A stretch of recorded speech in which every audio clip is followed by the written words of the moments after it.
Welcome. So this morning we are going to get into some shoulder and some hip work all on the floor. I need you to have a bolster. If you can have a roller close by handy, you don't need to have it this long, but if it's handy, that would be great. A tennis ball or a massage ball, and then a strap. Okay, so I'm sitting on a bolster right now, and I want you just to be here and breathe. And just get your strap ready, okay?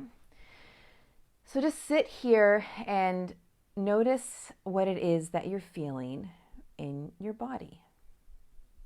And notice what you're feeling with your breath. Yeah?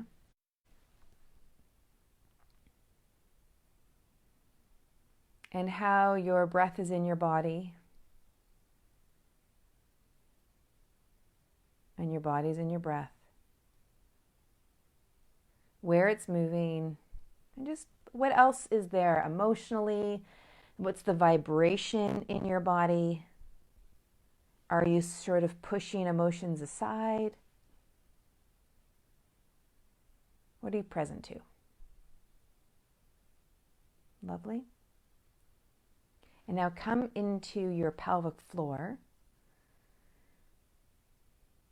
And feel the orifices of your pelvic floor, understanding that the pelvic floor is the floor of your torso. And because there's orifices, there's a passageway of fluid and matter. So that needs to be strong as well as supple. So feel the base of your floor. And if you're sitting on a bolster like I am, then allow that. Just feel that. Feel the bolster or the block or whatever you're sitting on against the pelvic floor, and the pelvic floor against the block. And then feeling those orifices of your body. Yeah?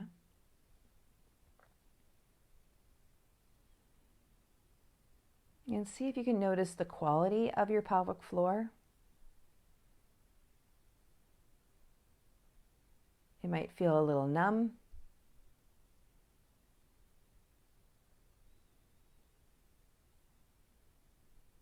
It might feel held, it might feel open, it might feel soft, receptive.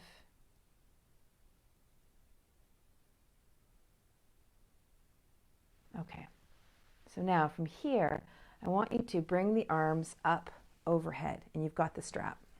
All right, and you're going to take the arms and circle them around, and while you're doing that, be aware of your pelvic floor.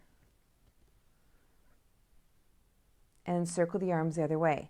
Now, the other thing to pay attention to, remember how when we do arms overhead, the arm has been the articulating joint, so not the ribs, right? And we don't also want to hold the ribs down really hard. So it's moving the arms overhead, but just be aware of that pelvic floor, and just notice what you notice and notice what's going on with your ribs, okay? And then from here, you're going to just take the hands a little bit further than shoulder width apart and bring the arms down.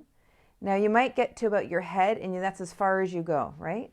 Or you can, if you've got the space, then bring the arms further down, but just don't do this with your head. So as you're coming down, don't stick your head forward in order to bring the arms back. Just bring the arms back to wherever they can.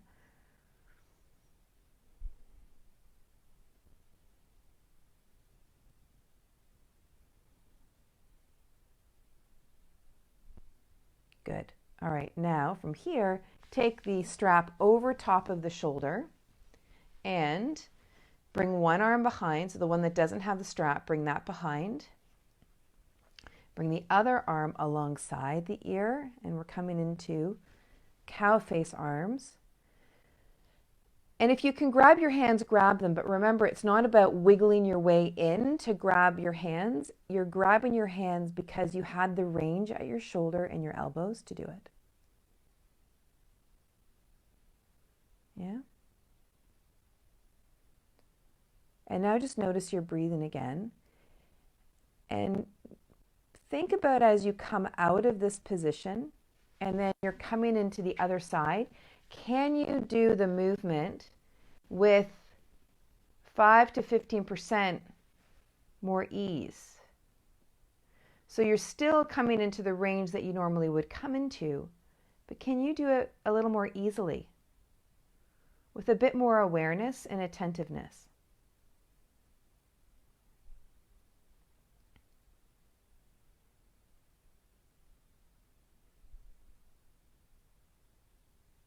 It's so easy just to jump into an exercise, when in reality, it's not the exercise that's doing the work for us. It's really the trajectory into it, the movement into it, that really is where a lot of change can happen, positively and negatively for that matter, right? Okay, and then let's bring the strap down. Bring one arm across and make sure that as you do this, that shoulder isn't lifting up.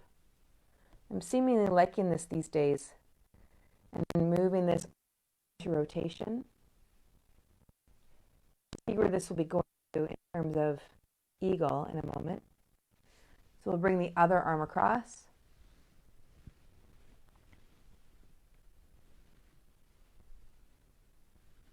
So pay attention that when you're moving that arm, it really is the articulating joint at the shoulder, that you're not holding the shoulder blades down in order not for the shoulders to come up, but instead only moving that arm in the joint as far as it actually moves in the joint. So if you find yourself gripping, bracing, or the shoulders are starting to lift up, that's a pretty good sign that either you've missed something, that your attention wasn't there, or that you don't have the mobility or range or the function, or just something, something's not, you're not connecting into something. So it might not be an actual skeletal or tissue type of limitation. It may simply be your attention. It might be just a neurological brain-body connection. Yeah? Okay, good. And then we're going to come into eagle. So the arms are going to cross and then the hands come to the sky. And that movement has happened at the shoulders.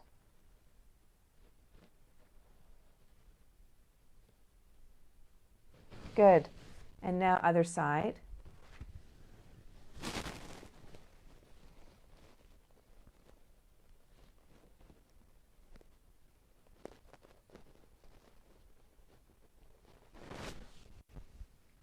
Okay.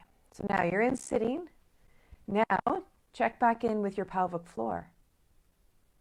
Do you feel anything new or different with your pelvic floor? And it's not like something has to be new or different. The question is there anything new or different? It's pretty wackadoodle, really, to feel something shift after you've worked in another area. I mean, I've been at this for so long and I know the various connections through the body. And still, it's still remarkable when people comment about how they feel something change. And it brings a great connection to how they're holding their body in one area and the profoundness of being able to shift there. And that has an incredible amount of control and power for you, to being able to change your state and to being able to change your relationship to whatever experience you have in your body. All right, so now we're going to move away from the bolster and we're going to come into hands and knees.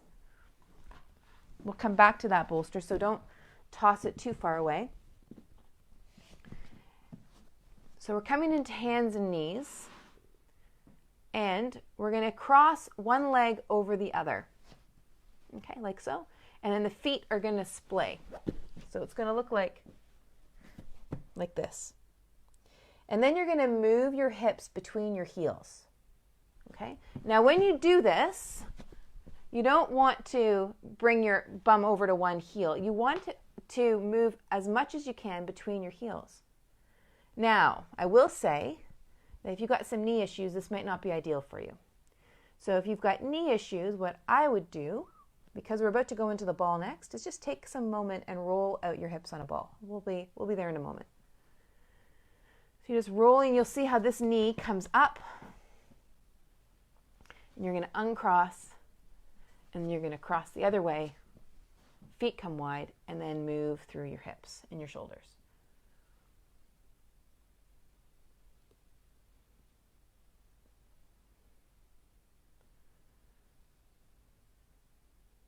Good. Now, I find sometimes when people do this, they'll get through to a range, maybe say it about here or even here, and they'll say, ooh, that's quite the sensation that I'm feeling. Then they keep going and going and going. They're like, yeah, but it's gone away. So what I want you to play with is notice what happens in your movement pattern when that sensation arises. And if you like the sensation, like if it's positive, then just kind of hang out around there and notice what you notice.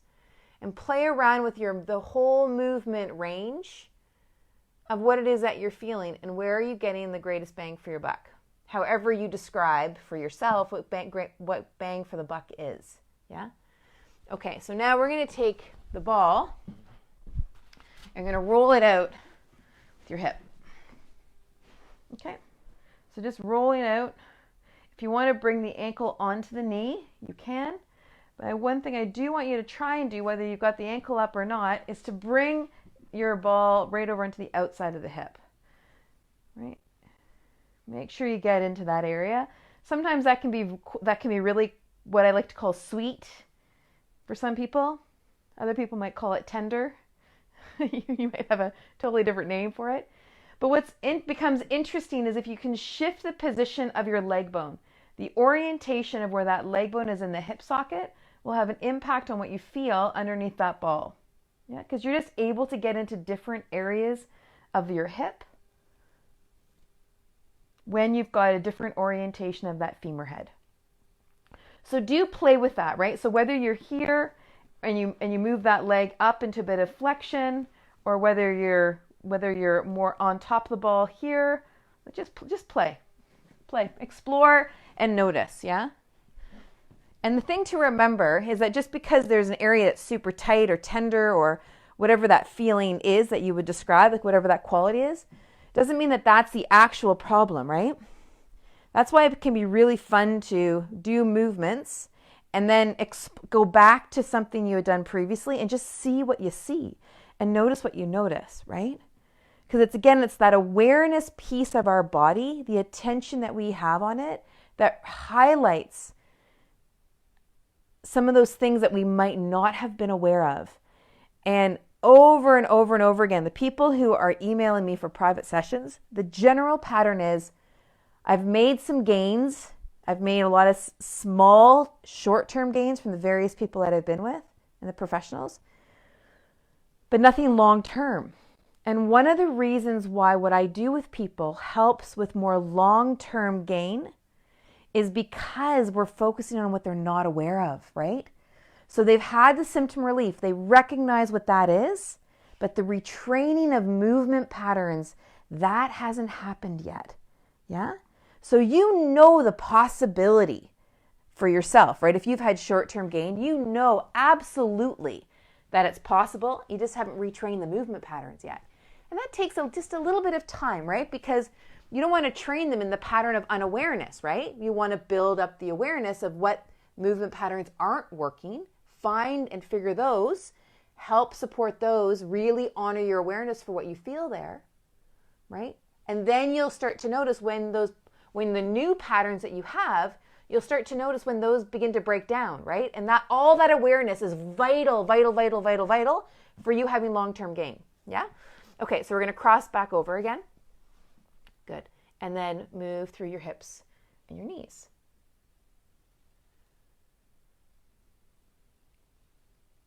I received an email from a client of mine yesterday who said, you know, Susie, how last week you talked about, or I think it was last week I said, how imagine you could have this whole getting out of pain thing could be fun. And she goes, I didn't believe you then.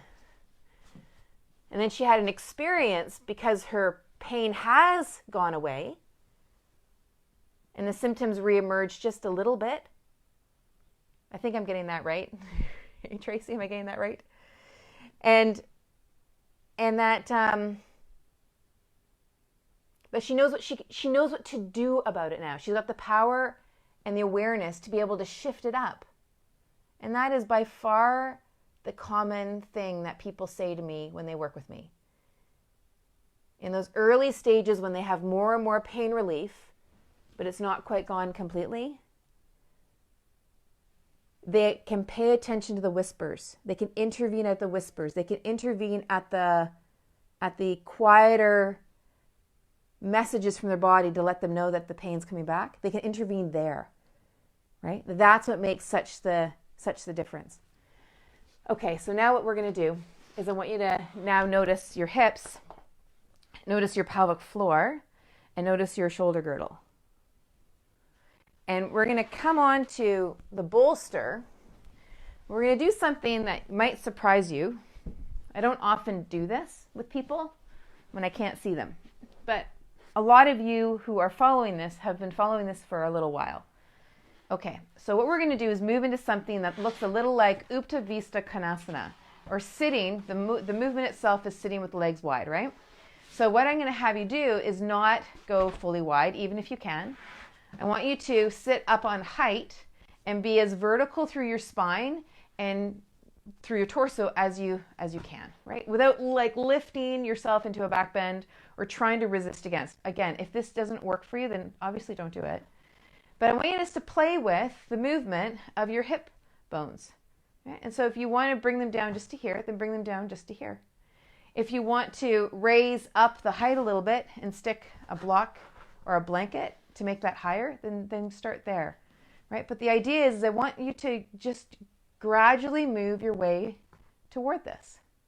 And even if you know you can totally do it, there's often sometimes some really interesting hidden compensation patterns that surprise people to realize that as they move their hips, they might start to move and go into an anterior tilt, or they might poke those ribs out, or they might flatten through their back or something, or they hold through their pelvic floor, they grip through their jaw. So just be here and be in this version of Uttanasana Konasana with knees bent and hips in a bit of flexion.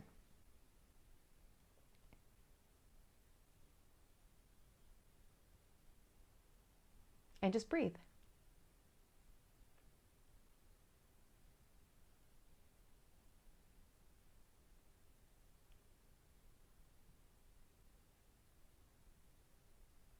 It's always so interesting when you can feel some of the tension inside, and whether that tension has been with you for a long time, or whether that tension has been because of some of the emotional or chaotic experiences of this coronavirus time. It's really interesting just to feel what that feels like if you've got the capacity to do that, if you've got the willingness to do that. Because sometimes other stuff bubbles up, right, when we feel that stuff. And so if you've got the willingness and the capacity to do that, then just notice it. And then if you don't, then notice it and say, I'm not ready to actually look at you yet, but I'll be back. Because here's the thing I do know for sure. With all the time working with people and with my own self, is that the more we push symptoms away, the more we push those whispers away, the louder they come back. And so what we think is a new problem is actually a recurring problem that's just coming back a little bit louder. Okay, bring that back. Okay, now, if you're on your bolster, come back onto your bolster, and now notice what you feel through your shoulders and your breath and your pelvic floor.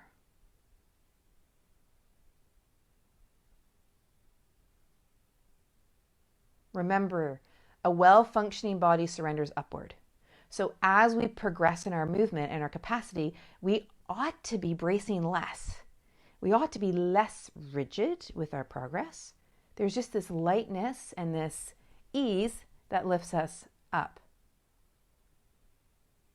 We're doing less of kind of like holding ourselves in a prevention of collapse. You know, it's kind of like some people have this hook that they've got. They're trying to lift themselves up to prevent the collapse. But as you function better, you just don't collapse. You just surrender upward. Okay, let's take this away and then lie onto your back. Okay. Now from here, we're going to take one leg up and the other leg up. So not dissimilar to Uttanasana Konasana. And we're going to grab gently, right? But we haven't like lifted ourselves up to grab. we've just lifted easy through the shoulders. Maybe you grab the feet. Maybe you're at the ankles. Maybe you're at here. The thing is you want to have the sacrum on the ground. The primary joint movement is through the leg, the hips, and the knees. And then as I bring the hands up, I'm not lifting my neck and my head. Yeah. And then I help gently bring those legs closer towards me. So if it is available, then I can grab. But if it's not available, then I'm here. Yeah. And then if it is available, you can start to play around with bringing those legs a little straighter. Just watch what goes on through that sacrum, yeah, in the pelvis. So you might be here, you might be here, you might be back here. You might be like, Susie, you're absolutely crazy. I'm going to just keep my legs here. That's all of that is fine. All I ask is you pay attention to what's going on through your joints. Pay attention to what's going on through your tissue. What are the qualities? What are you feeling? What are you aware of? Are you pushing through? Yeah? Are you blasting by whispers and yellow lights? And none of that's bad. I really want to emphasize that. I just want you to notice if you're doing it. We all do crazy shit, right? All of us do it. And if we're aware of it, we can laugh along the way and kind of know, yep, I'm going to pay for that one later. And then you shrug your shoulders and go, yep, I'm going to pay for that one later. And you just kind of have a little bit of love for yourself. Kind of punch yourself in the shoulder in a kind, loving way. Not in a mean way at all. Yeah.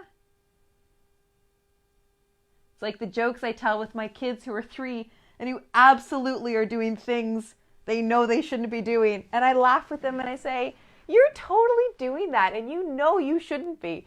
And they look at me with these great big eyes and a big laugh, and they laugh and they laugh and they laugh.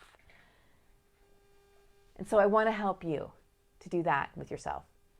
If you know you really ought not to be doing something, but you want to do it anyway, just laugh and laugh and laugh, and then pay attention to the result and kind of go, all right, is that what I wanted or not? Yeah. And then see what happens. Alrighty? So enjoy that. If you feel the need to do more of a practice, of course, do more of a practice. These are little shorty explorations of connection and vitality. So do whatever you need to do next. Just make sure, before you transition to whatever it is that you do next, take a few breaths. Stay present. Stay connected. Okay? See you tomorrow morning. Bye-bye.